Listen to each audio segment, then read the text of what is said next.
আমি আজকে নুরুল হক নূরকে সকালে দেখতে গিয়েছি এবং সেখানে ডিরেক্টর সাহেব ছিলেন, ঢাকা মেডিকেলের অন্যান্য ডাক্তাররা ছিলেন। আমি সবার সাথে কথা বলেছি এবং নুরুল হক নূরের সাথে কথা বলার চেষ্টা করেছি।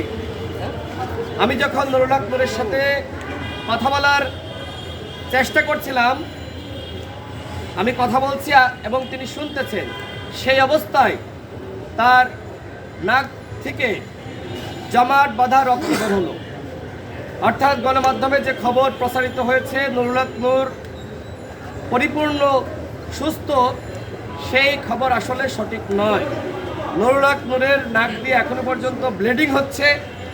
আজকে আমি নুরুল হক নূরের সাথে যখন কথা বলতে যাই, সেই অবস্থায় আমি নিজে দেখেছি এবং সেটির ভিডিও ফুটেজ আমার কাছে রয়েছে। নুরুল হক নূরের চোখের নিচে এখনো পর্যন্ত আঘাতের চিহ্ন, তার দুই মাড়িতে প্রচণ্ড পরিমাণে ব্যথা, তিনি কথা বলতে পারছেন না এবং একই সাথে তার মগজের উপরে যে হাড়, অত্যন্ত নরম হাড়, সেই নরম হাড়েও আঘাত লেগেছিল, সেটি ক্ষতিগ্রস্ত হয়েছে।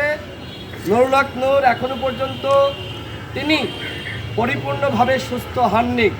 তিনি আগে যেরকম ছিলেন এখনো পর্যন্ত সেরকমই রয়েছেন।